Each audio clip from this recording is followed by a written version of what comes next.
Good evening and welcome to episode 19. Oh, yeah, scratching my nose. Episode 19 of the Clash of the Red podcast. I'm your host for today, Dog. Don't be surprised if you're not seeing Daniel today. We are also going through a bit of a regime change. So I'm currently the leader in place, but who knows, I might be removed by the end of the season.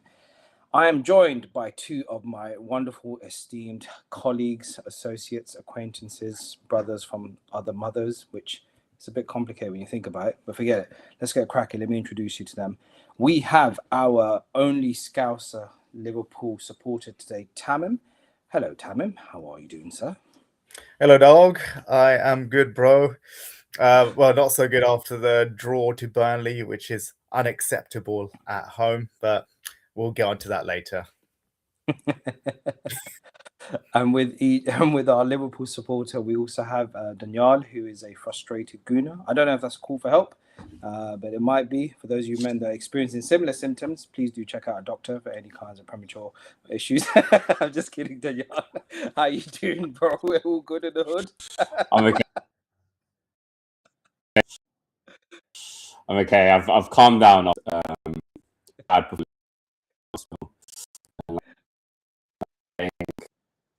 Yes, my hands and slip.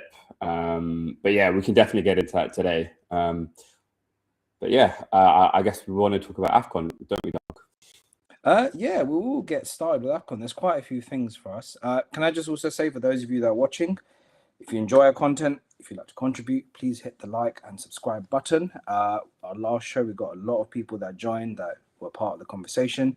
We had some really interesting comments come through. Some people were saying that we're doing really good stuff. Other people were saying that we should change our name to the Reservoir Knobs or Deform FC. But whatever it is, wherever you guys want to contribute, please carry on doing so.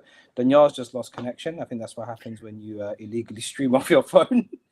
We also had a comment last week from a wonderful contributor. He said, love the podcast, but Dog is a bit of a sideman, so maybe he should be hosting moving forward. So I don't know who made that comment. I'm going to be directly looking into the camera to you. I'm no sideman, yeah? I'm steak, yeah? When you go to Nando's, you order a full platter. I'm the platter, yeah? I'm not the olives on the side, yeah? But if you know anybody that wants me or interested, I'm 5'11", I cook, I clean. Anyway, forget that. Let's get started with the show, right? I've been ramming on so much. Hit that like and subscribe button. AFCON. Pretty eventful final, wasn't it, Daniel? As you're our African representative for today, or I mean, I guess in the context of this game. Talk to me. How did you find the match? Yeah, I mean, it's a pretty drab final, but like what a finale, man! Like Senegal having a goal disallowed, Morocco then getting a penalty, the player off the pitch, man, absolute chaos.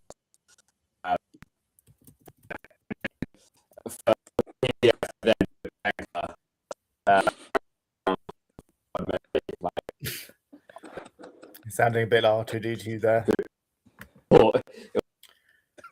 Daniel, your connection's mashed up. We're live, by the way.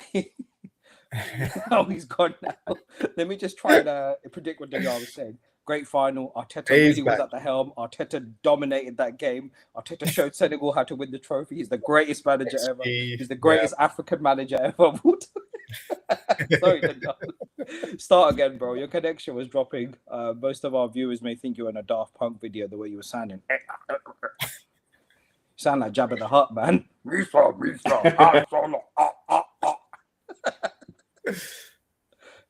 I'll make my point and then I'll try and get a better internet spot.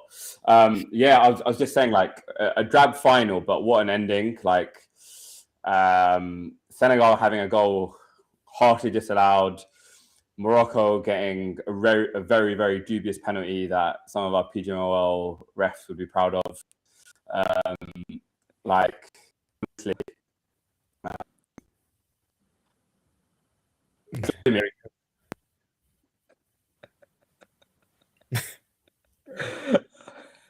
oh man, R2D2 is back. He's back. R2D2. I don't like it either. Tell you what, Tamim, you fix your internet. Let's jump onto what Tamim thinks about the final, because Tamim, one of your most celebrated players, Jamie Carragher, he had some very kind words for the African Cup of Nations, didn't he? He was like, well, basically, and all that, they're not a very great tournament, you know. How did you find the final? What were your thoughts on the whole match? Oh, truthfully, I didn't watch today's game, which I'm kind of annoyed about because of the drama I heard. But I did see the Panenka miss by Diaz. I mean, what on earth is he thinking? Does he think he's Zidane or something? Come on, it's like last minute of the game, right? It was literally last minute of the game, wasn't it? Yeah. Like you're 1-0 down, just leather it, leather it one direction. You know, what's this Panenka rubbish? Honestly, yeah, I think he's probably ruined his reputation. Even though he's top scorer, he's probably ruined Do you think it he for has lifetime. trauma from? Remember when Asamoah Gyan in 2010, last minute against Uruguay when he levered it? Oh yeah, That's how he went mental. Why you push power? Why you push power? And Suarez was jumping up and down the pitch, wasn't he?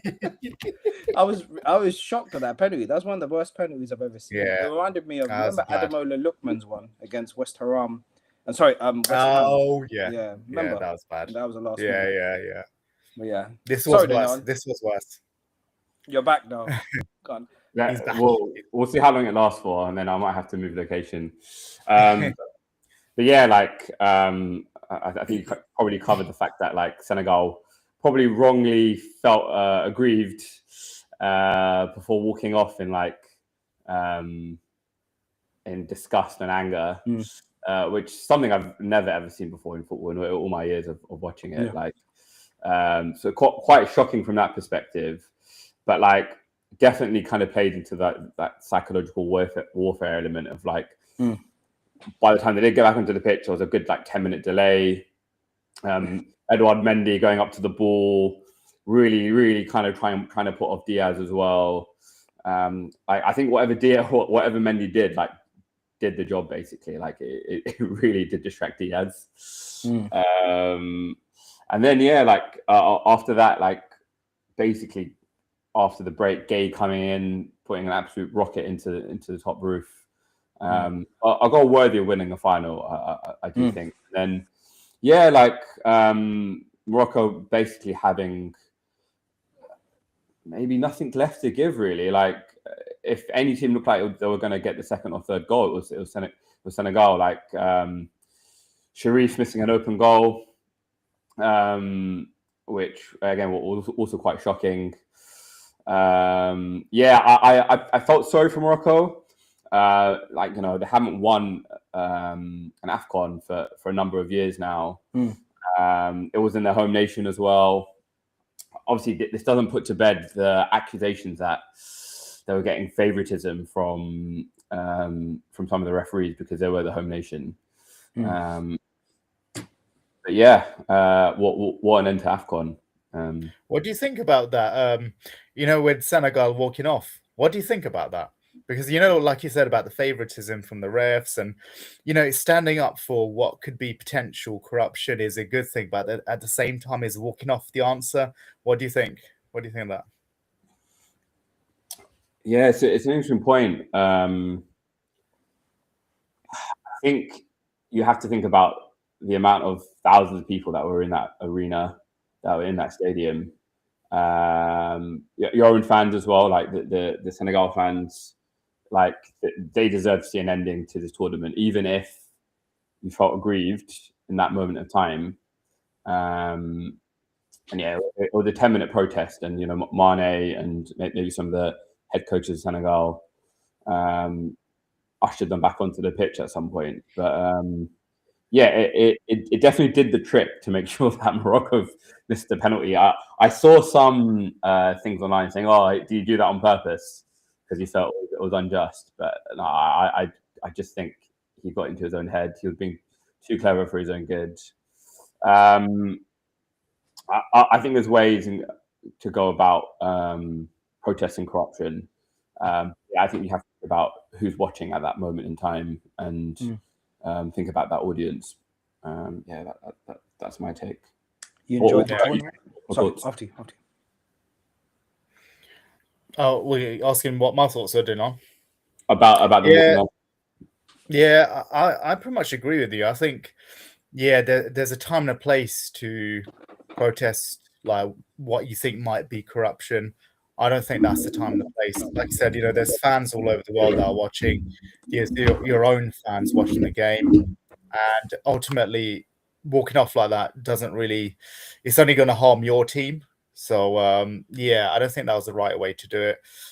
Yeah, what other right way is there? I'm not sure, but I don't think that's the answer. Yeah, so I agree with you pretty much on that.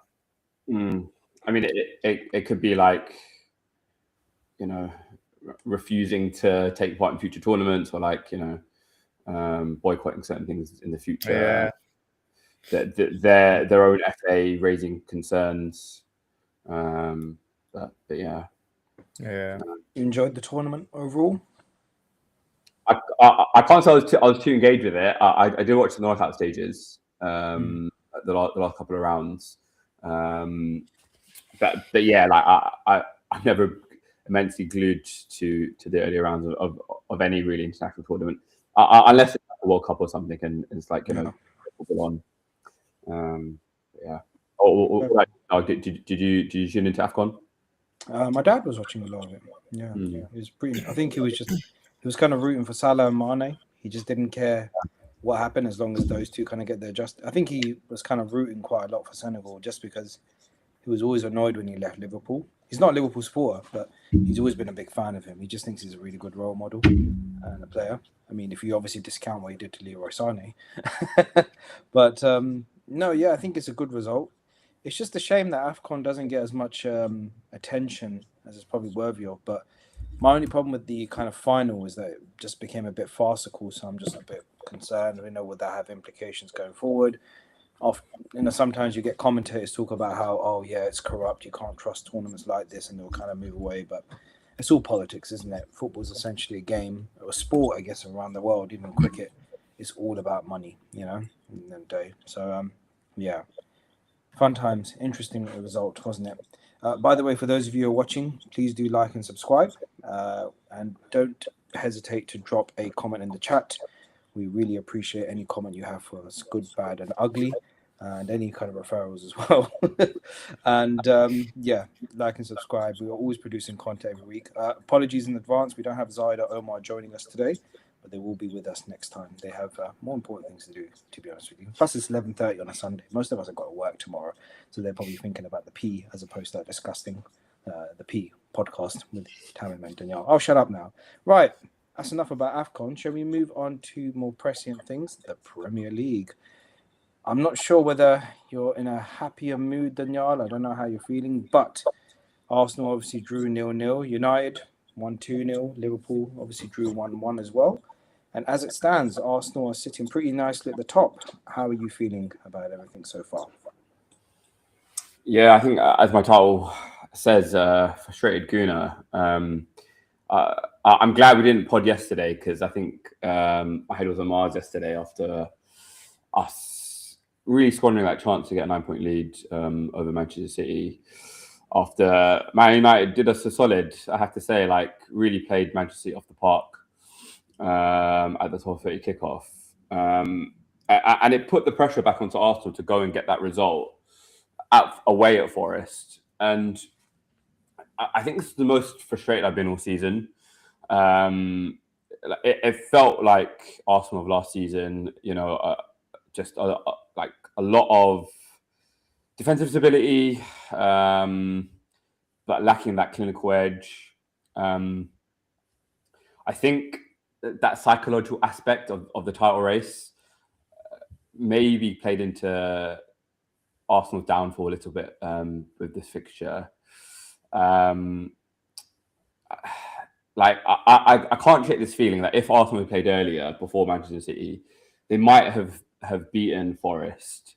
But like the fact that they had this chance to go 9 points clear, they squandered it. They squandered it again against Liverpool the week before. They had an opportunity against Sunderland to go 8 points clear earlier in the season, where they drew 2-2, but couldn't capitalise. So there does seem to be a bit of a psychological block there with these players. Whether it's the players, whether it was Arteta's team selection, his team selection for the Chelsea game was really quite surprising to a lot of Arsenal fans. I think for that game, the Chelsea match, because Arsenal won that 3-2. We were. It's a sack with a hilarious comment. United win the league. That comment. Might need to forward that to the NHS, bro. Give this man some drugs. Also, shout out. We're good friends with some NHS doctors, so yeah, I'm sure Yusuf Zak won't have difficulties getting hold of. Long live NHS Nando's discount. Give you that 20% off. Hitting the gym with the protein. Sorry to do. Carry on. I mean, I might just want to interject. You never mentioned the B word. Is now the time to mention the B word, or is it a bit premature, like your status? Bottling it. Yeah, it's still too early. Like, we're nowhere near the run-in. And like we're 7 points up between City and Aston Villa. None of the top four had won this weekend, which I think just kind of shows you there's just so much football going about, and there's definitely fatigue creeping in across the board. Like Newcastle failing to beat Wolves, which was a big surprise. Everton getting a result at Villa Park today. But yeah, going back to the original point about the Chelsea match, like Arteta went really, really strong in that game. Didn't put on the likes of Ethan Wanieri, didn't play the likes of Eze. Kai Havertz not getting any minutes across those two games, despite him coming on against Portsmouth. Like Miles Lewis-Skelly not getting any time at all. Timber playing as a left back in his unnatural position. So yeah, like, and again, having to start back-to-back matches. So the team looked very, very leggy against Forest. Martinelli basically missing an open goal, hitting the post. Gyökeres being through on goal, where you're kind of anticipating him to do what he did all of last season with Sporting, going through on goal, burying it, just kind of not getting his foot right, not curving his run, losing the ball, Murillo catching up to him. Like, I was just like, please, man, please. And it ended up feeling like one of those days for Arsenal. At the end of the match, Declan Rice was seen to be mouthing like effing SHIAT all the time as he was applauding the away fans. So he wasn't happy with that performance. He wasn't happy with the result. Like I said, I can't shake this feeling that if we had played before Manchester City, we would have got a result against Forest. We would have beaten them. It just gives fuel to the doubters. We're giving them fuel, and this title. And what's frustrating is this title race should be done and dusted with. Like, we should have beaten Sunderland. We should have beaten a 10-man Chelsea, and we should have beaten Nottingham Forest yesterday. So I just think like this race should be done and dusted with. I think Pep Guardiola taking off Haaland on 77 minutes was him essentially kind of throwing in the towel on this title race, and we've just given them a glimmer of hope again, and I think that's where the frustration lies.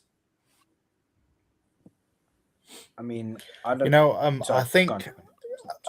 You're saying about giving them a bit of a lifeline. The way I'm seeing this title race going is, when we won our league title, the first one the last 5 years with Klopp, 1920. When we had that massive point gap. That's the way I'm seeing it going a bit less, because like you said, you should probably be a bit more points by now. But I don't know about a lifeline. I still feel like City look too weak. Even though, they get Gahey, and yes, it's now 7 points rather than 9 points. But it's a game of margins, man. I'll stick up for Arsenal by saying that Forest are actually a good team, and the way Dyche sets up, is very difficult. We struggled against them, and I know we're not the best team in the league right now, but we're still up there, and we struggled against them. And like what you said about Newcastle drawing against Wolves, the Premier League is tough. You're not going to win every game. You're still above 2 points per game. If you're going at that rate, it's a game of margins, man. And the margins were that you gained 1 point, City didn't gain any points this weekend. So your net gain is 1 point above them this weekend fixtures. You know what I mean? Like there's still, I can understand your frustration, but it's still a positive. It's still a positive. You're extending that lead. And I can see it going that way, like what I said about the way we won that title. I can see you guys keep extending that lead. I personally don't think Gahey alone changes much. Maybe if they add a couple more, possibly, yeah. But right now, I can't see City doing much, to be honest with you. I didn't think Semenyo would move the needle for them that much, because we always see a lot of big players who come from other clubs going to Manchester City. This adaptation period that's needed to adjust to a Pep Guardiola side. And yeah, but I think them having to play Kusanov week in, week out, having Gahey instead, I think does give them a bit more solidity. But yeah, he'll need that adaptation period, definitely. Yeah. Hello, Omar. We've been joined. Hi, I'm good. How are you guys? All good. How are you? I'm gonna let you join there. Omar, we've had some support from the comment section. Somebody, a Yusuf Zakaria, 19475, has said United will win the league with Carrick. We'll get to that later on, but I recommended he go and see his doctor. You might recommend the same as well. Yeah, I think it's a bit too early to be calling something like that. Omar, what are your thoughts on Arsenal's result with Forest? The 7 points clear at the top of the league. Daniel's scared to use the B word. I think the title's in the bag. Tamin thinks the title's in the bag still. What's the story in Balamory? Talk to me, Goose. I think it's just a little blip on the radar there. I still think it's Arsenal's, as you say, Arsenal's. I wouldn't say they've got it in the bag, because particularly the way City have strengthened up in the transfer window, but I still feel that Arsenal have been the best team and will continue to be the best team with the best depth of squad to get over the line there. And so, yeah, I think yesterday's result is just going to be just one of those ones that happens every now and then, but I wouldn't think too much of it. Daniel, are you nervous after that result? I mean, having seen the way City, Villa, United and Poole have played, I don't know why I'm including United in there. Do you still feel like any of those teams are a threat to your challenge? Well, we've played Liverpool home and away now, so they're not a threat. I mean, Villa lost today. The thing is, we still have to go to the Etihad, and our away results, even though funnily enough it's been the best in the league with a 55% win ratio. Yeah, it just hasn't been that convincing. And the fact we have to go to the Etihad is a little bit concerning. I do agree with the general sentiment. I still do think we will win the league. I do think we are the best team based on how other teams have performed. But again, the ideal scenario is to have this wrapped up by early March, like that Liverpool side did in 1920. And then Arsenal can kind of focus on the Champions League or any other kind of cup competitions and just kind of rotate. And if Arsenal do want to win multiple trophies this season, they need to start to learn to win comfortably. So I'm looking at that Chelsea match where we ended up winning 3-2 with just a 1-goal margin.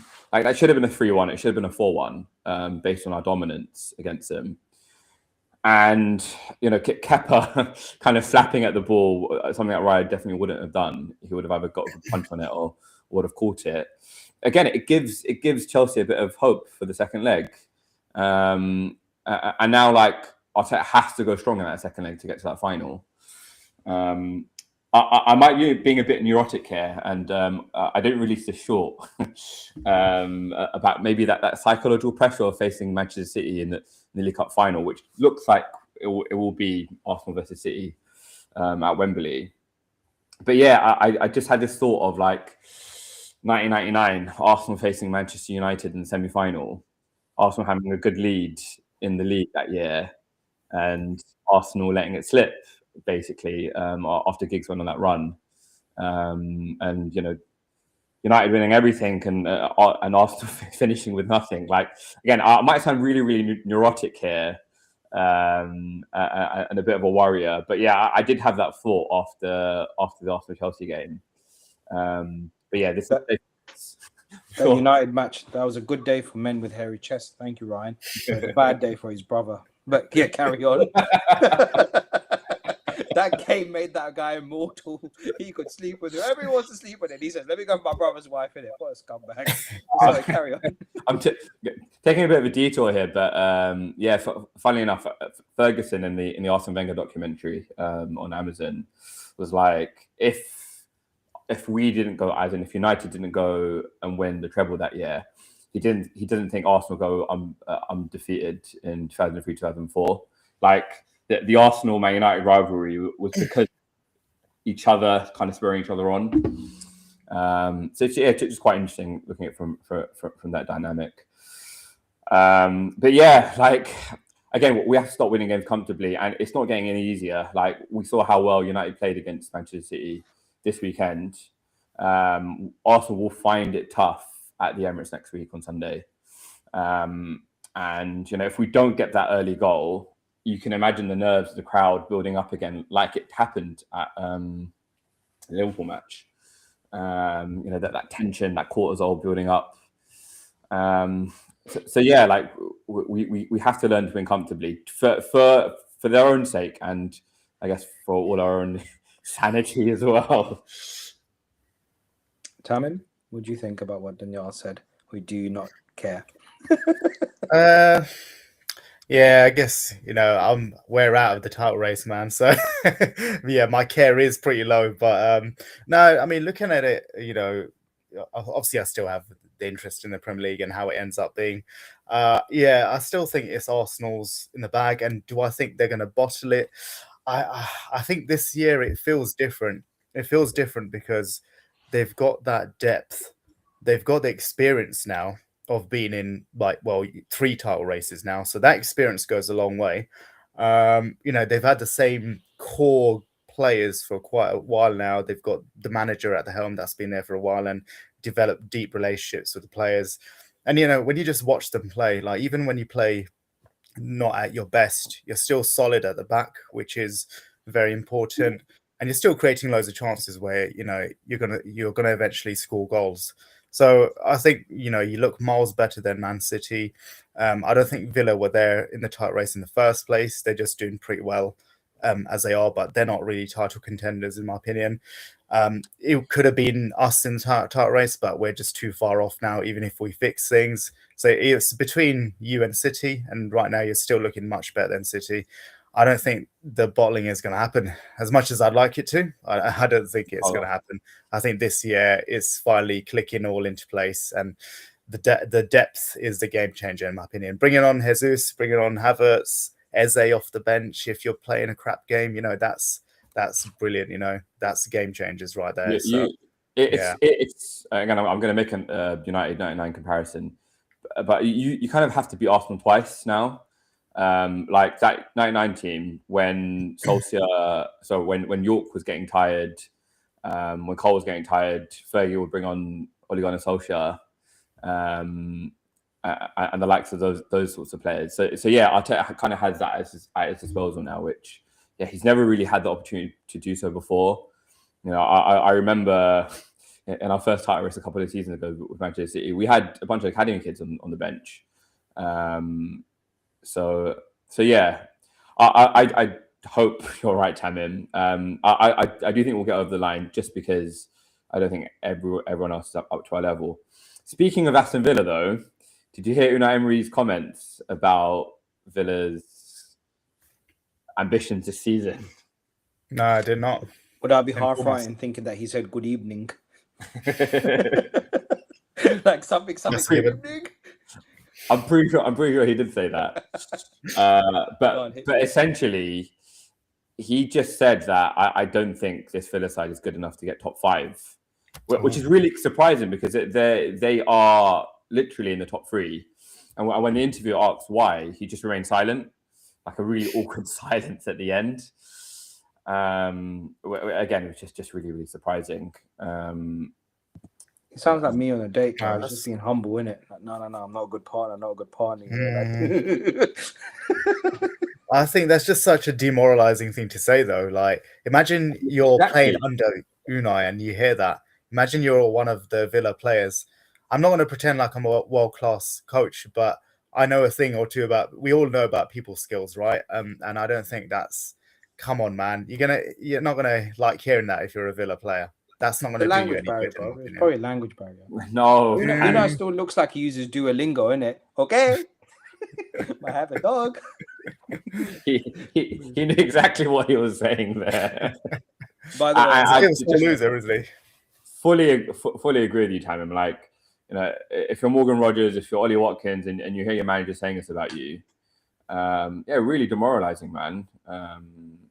So for all our viewers, Daniel and I, we've been actively arguing. He seems to think that I've been glazing Emery.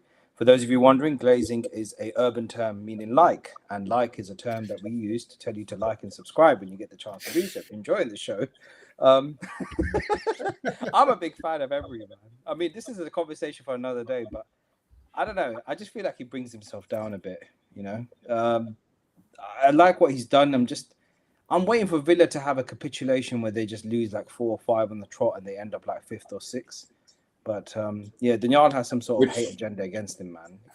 I don't. Well, you talk about him as if he like broke your heart or something, innit, man? That's why you're frustrated, Gouda, isn't it, bro? God, bro, carry on. Sorry. No, we've covered this on a previous episode when we played Aston Villa. I don't hate Emery. I just hate this notion that he's this elite coach and that if Arsenal was still managed by him, we would have won 3 league titles by now. Like what we've seen, what he's done at his previous clubs. You know, he was the coach in charge of PSG that bottled a 4-goal lead against Barcelona. You know, he regularly was getting outshot by the likes of Wolves and Watford at the Emirates. He played Carl Jenkinson against Wilfried Zaha, where we're battling for top 4, and then proceeded to go and lose 4-1 against Chelsea in a competition that he's supposed to be a specialist in. Would you just be kind to just remind the viewers how many league titles Emery and Arteta have won for Arsenal combined over the past few years, just in case they've forgotten? Moving on Emery. 0, by the way. Yeah, I mean, how many league titles has he won for Aston Villa? It's also 0. Ooh, gunshots fired, bro. Regardless, I was going to make this point. Like he's a good coach, and you know, a good coach for the likes of Sevilla, Villarreal, where he was coached before. But like that ability to manage big egos, you know, he struggled with managing the likes of the egos of Ozil. When he was at PSG, he couldn't keep some of the big stars there happy. I just think sometimes he's a big fish in a small pond. Sometimes no Ozil slander. Small fish in a big pond. No Ozil slander. I will not take any Ozil slander. Yeah, I absolutely adore Mesut Ozil. Nasılsın ya? Günaydın. Hoş geldiniz to all the Turkish viewers. Free kebab, yes please. Do you both? Well, not both of you. Omar as well. Do you guys think he'd be a success if he was at Man United? Good question. Emery. Yeah, Emery. No, he would have been sacked a long time ago. United's a toxic club, man. Absolutely toxic club. Speaking of United as a toxic club, I mean, Omar, you can give your thoughts, but I guess we should talk about United's result against City as well, right?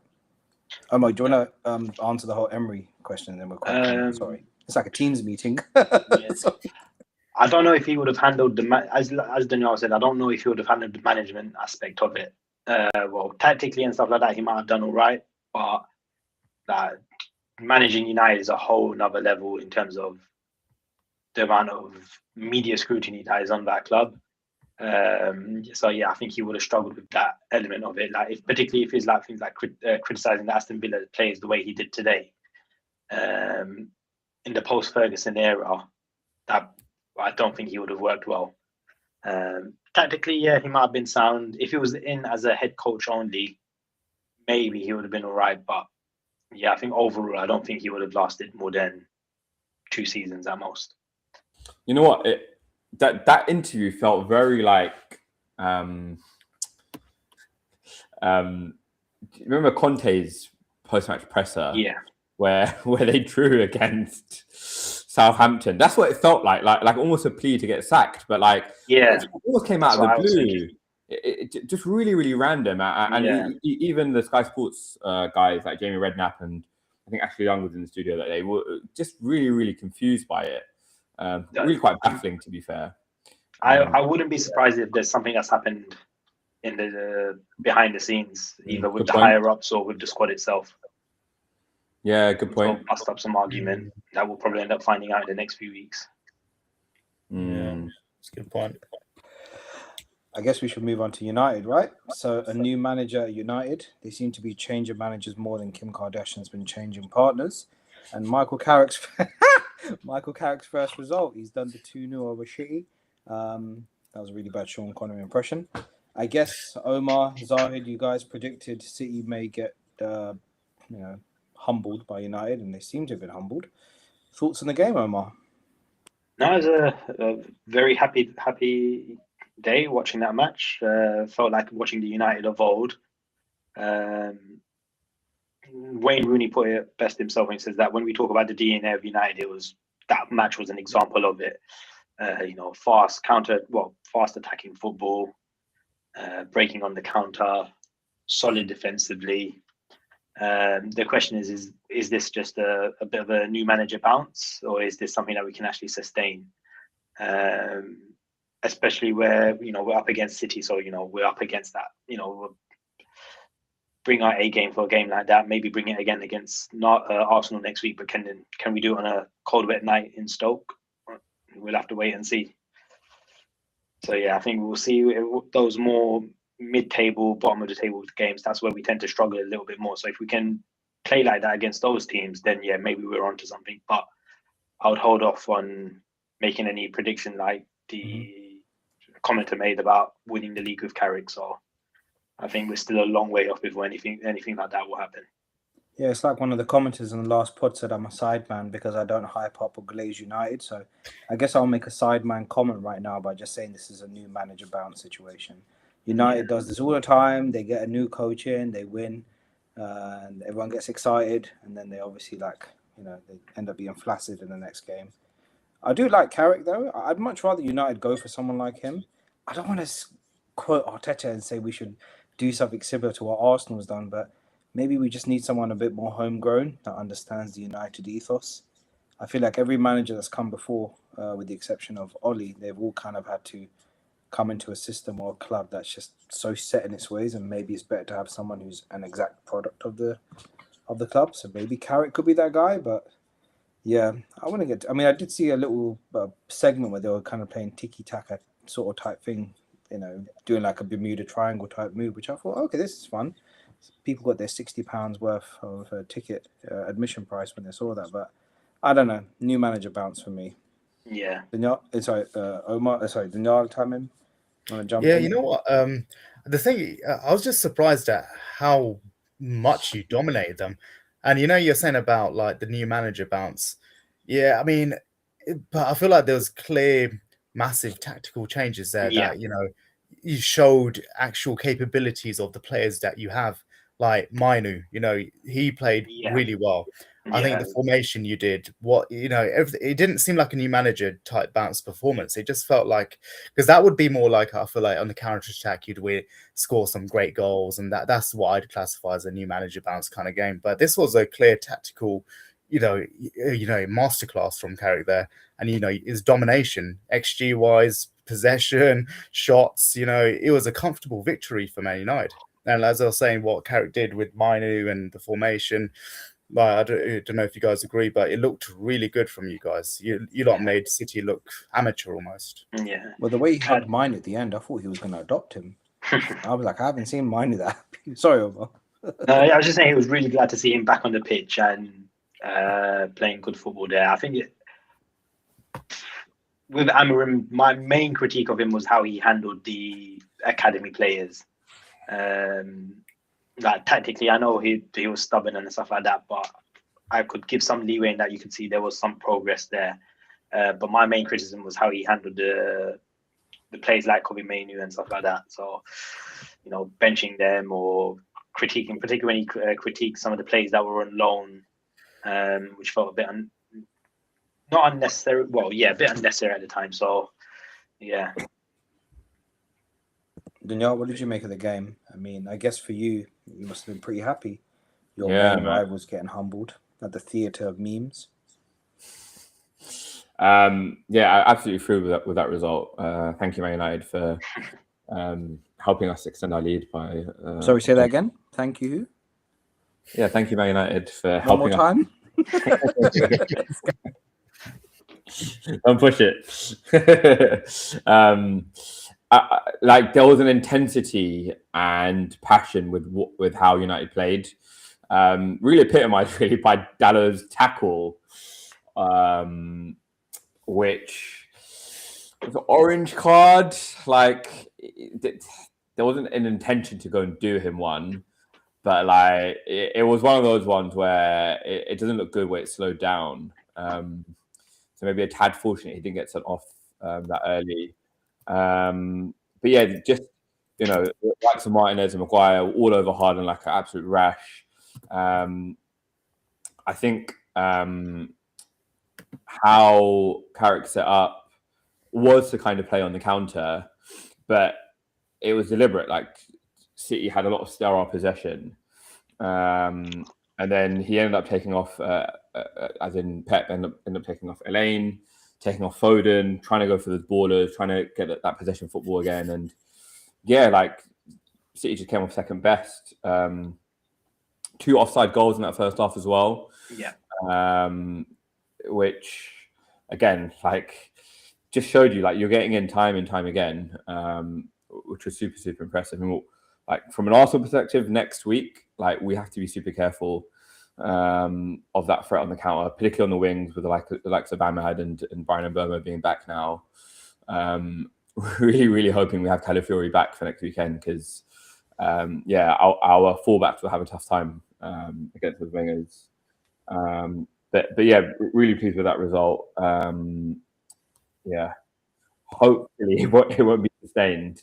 What was quite interesting though, I was reading a Athletic article midweek about United's own fascination with Manchester City and how like they're trying to copy and emulate them in some ways.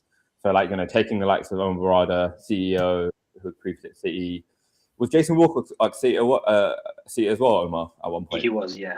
Yeah. But he went to Southampton. So he went from City to Southampton, then to United. Yeah, and then to United, yeah. And apparently, like a load of backroom staff and like other staff as well that have been recruited from Manchester City.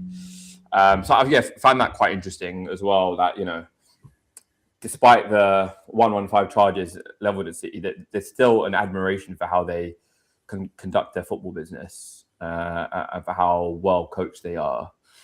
So yeah, that was quite interesting from that perspective. So Jim Ratcliffe, when he bought into the club, he did say like the City model is great. He basically praised it, and this is more or less hinted that that's what we're going to copy. So basically, just nicked a lot of their stuff. Do you want to preview the Arsenal Man United game now, Daniel? I think it's just a natural segue, or should we go into the other agenda of our list, which is Liverpool shit? That's how you've written it down, man. Do we summed it up perfectly. Probably makes sense, right? Time him like I'll give an opportunity to talk about that draw versus Burnley. I didn't watch that match. I went to go and visit family at the time. Just maybe give us a quick rundown and then we can pivot to Arsenal United. Yeah, it was as my caption says, so far it's the worst unbeaten run I've ever witnessed. It was terrible. I mean, we should have won that game. I say terrible. We did have a lot of good opportunities. It wasn't like I think, yeah, we created enough to win for sure. We had a lot of shots on goal. We had like an XG of 3, and they had like an XG of like 0 or something. We did enough to win the game. Like Ekitike should have scored. Gakpo had a couple of ones he should have scored as well. McAllister too, where he just blasted over the crossbar from like 10 yards out. There's so many frustrating moments, and the longer it stayed 1-0, I just knew something was going to happen with this defense, and of course it does, as always on Konate's side. I've seen trucks turn quicker than Konate, I think. So, yeah, it was good goal by Burnley. I did not trust our defense to hold it down, and they did not. I know Slot could easily say that he coached a game that we should have won, but a lot of pressure will be on Slot, because regardless of having a high XG or this many shots or whatever, it's a pattern of play. It's the same pattern feeling that every Liverpool fan gets at the 70th minute, where we're only winning 1-0, and it's like, okay, we're gonna concede, aren't we? And regardless of what stats you are producing with your team, if you're feeling that every single game, that's not right. There's something bad going on there. So Slot has a lot to answer for, even if we should have won that game. A draw to Burnley at Anfield is not acceptable. It's not good at all. So, and obviously with the whole Alonso leaving Madrid, and I think an extra bit of pressure has been added on to Slot. I don't think any rash decisions will be made. I think Slot will still see out the end of the season of winning the league last. Liverpool haven't been the type of club to make rash decisions or like sacking managers midway through the season. Even when we had like Rodgers and stuff, like we still waited to see a season would pan out before we'd make decisions like that. So yeah, not great. That should have been a win, and it wasn't. You could partially blame the players, like I said, because there was a couple of easy chances that they squandered. A few positives to take, I suppose Wirtz is looking very good again, like, another performance, and it's been like that for about a month or so now. He looked very good, and I said he'd always come good, because he looked good for us at the start. Didn't produce the goals and assists, but eye test alone, he had a sharper touch than anyone dribbling wise. You could tell that he just needed a bit of physicality to adapt to the Premier League, and came with a big reputation. You're not one of Germany's best players for no reason. So yeah, he was always going to come good. It's just a matter of adaptability. Ekitike looked good as well. He didn't get a goal, but his link-up play with Wirtz is very good. So those two are our future. So those are the rare positives to take away. Not great. We're in top. I was fuming with Ekitike. Was that? I was fuming with Ekitike because he was my captain for FPL, especially after Haaland blanked. I was like, come on, man. I was like, if there's one player who I would have wanted Liverpool to score, it would have been him. He should have. There was that chance where it's cleared off the line. That should have been a goal, man. But yeah, it's not great. Not many positives to take away. But top 4 race is on. I think that's all it is, really. Securing top 4 and maybe getting a trophy somewhere if it's a possibility. We'll see. Folks, make sure you like and subscribe if you're watching our channel. Even if you're using us as ASMR and want to get some sleep and you're playing us on in the background, make sure you like and subscribe before you head off into snooze land. I guess we should segue into previews and predictions for the next set of fixtures, and then we can obviously talk about the big games as well. So City have got Wolves on Saturday, the 24th. You'd expect City to win that one, right?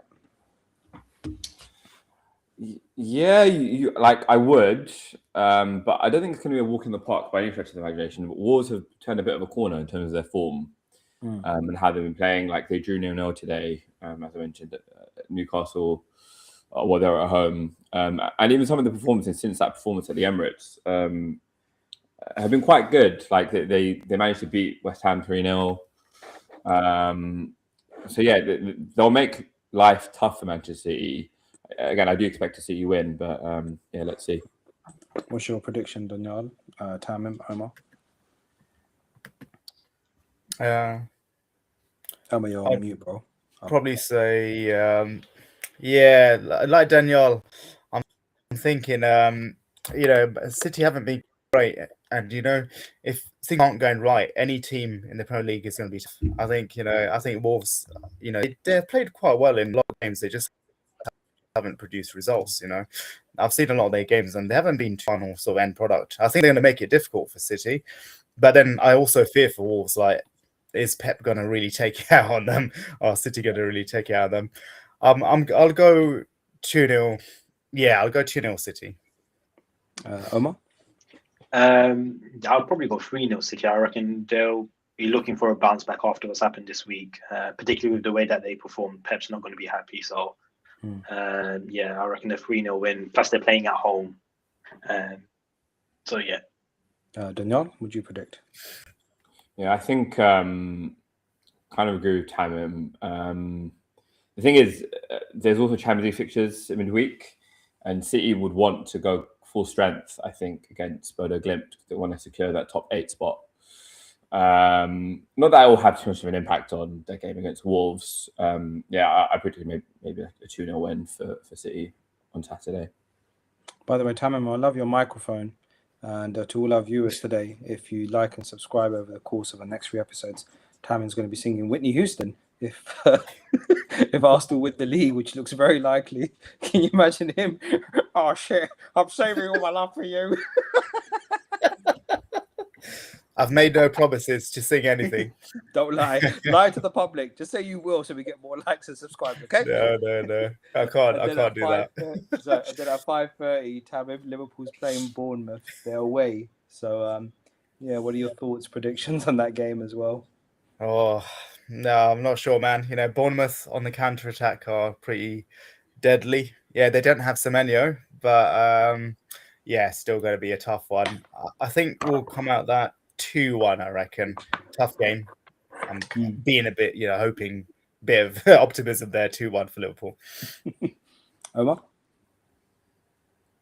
I would agree. Probably a 2-1 victory to Liverpool there. I do think now that Semenyo's gone, you're probably going to see a dip in the quality of Bournemouth. He was definitely their best player, and I feel like they might not struggle, but things won't be as easy for them as previously. So I'm predicting a Liverpool win there. And Daniel. I'm normally the one who also predicts Liverpool win, but I'm not here. I think Bournemouth will get a draw.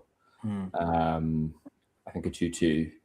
They are quite good at home. They still have threat with the likes of Krupu Jr., Evan Nilsson, Tavernier as well. He's been playing quite well. And Iraola is a really good coach. They were unlucky to have lost the way they did against us, I think.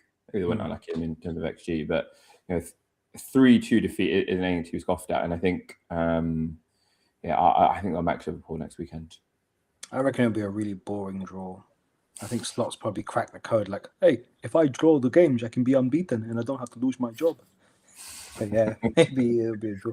And then on Sunday, we've got Newcastle versus Aston Villa. We'll start off with you, Daniel, as you're a massive Emery fan. You think Villa's going to walk over Newcastle? Is Newcastle at home? Which I think they are, right? That has draw written all over it, man. I think it'll be like a 1-1 or a 2-2. You reckon the players will be affected by Unai's admission? Do you think that'll have an impact on how they play, or just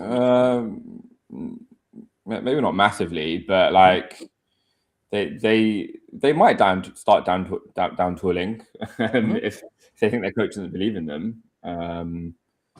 But I mean, just a couple of weeks ago, Ollie Watkins was calling him an amazing tactician, which I do think he is good at tactics. Like, he's good at changing the outcome of games from the bench, particularly when they're losing or trying to a goal.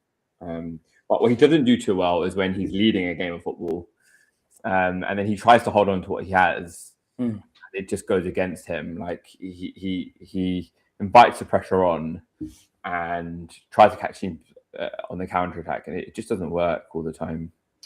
But anyway, sorry, a massive detour. Omar, Tamim, your quick predictions for the Newcastle Villa game? I'll go 2-2 actually. I feel like the players might be a little bit demoralised after what happened, and they're not in the best of form.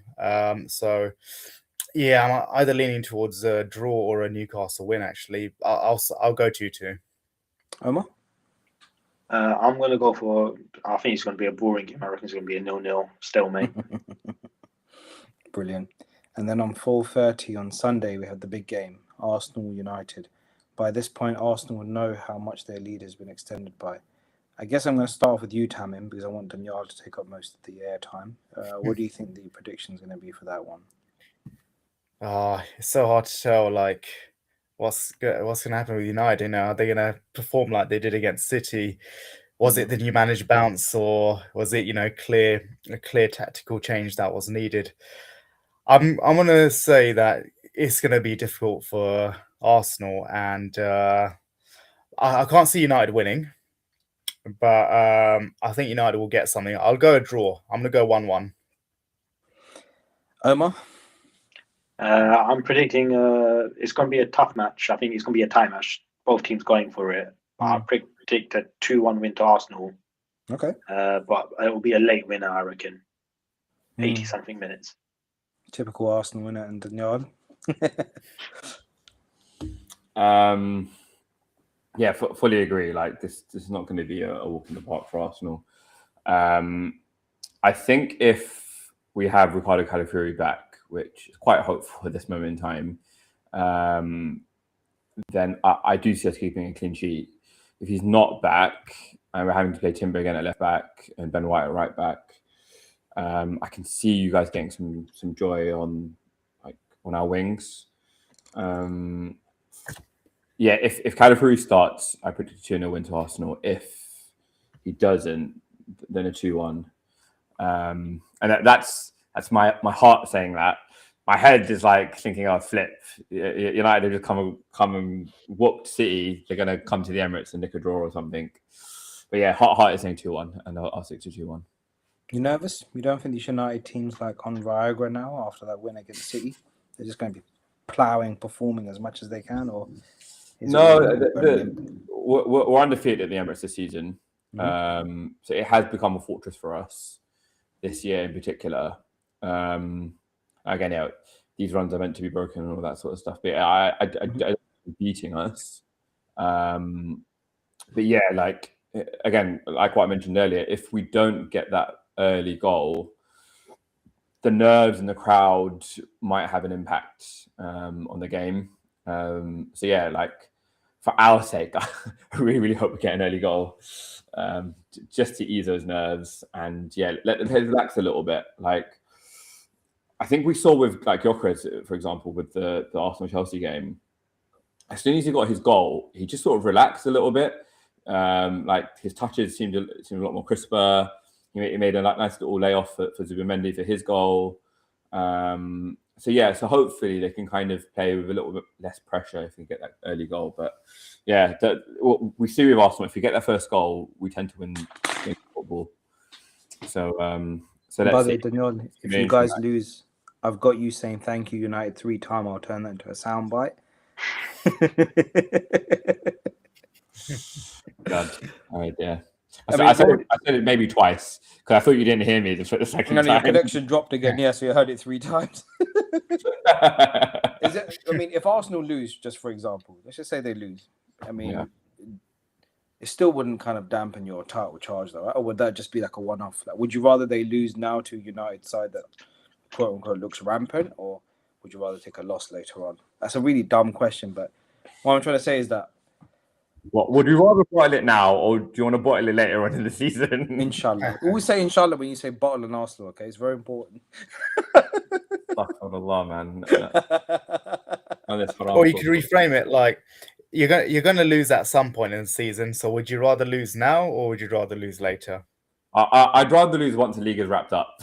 let's just put it there. I think.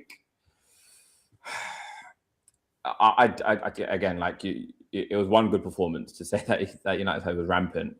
The thing is as well, like United will have a week's rest. They'll have a full week to prepare for Arsenal, and we have to go to Inter Milan on Tuesday night. And again, that's 4 away from the spot, which I haven't actually mentioned now, in 4 different competitions: Portsmouth, Chelsea away, Forest away and now away at the San Siro. So it will take it out of the players, but I just think it's imperative for Mikel to get his rotation right, which I don't think he got right with the Chelsea and Forest games for sure. I'm a little bit here, but Martin Odegaard, like, as much as I appreciate the fact he's a very, very good player, fantastic player, certain away games he doesn't show up, and that Forest match he just didn't show up. Mikel Merino, however, as soon as he came on, looked a really, really good footballer. I was really impressed with his cameo. Saka apparently had a bit of a niggle, and that's the reason why Madueke started. But as soon as Saka came on, you could just see head and shoulders above Madueke in terms of his end product. Very unlucky not to get that goal.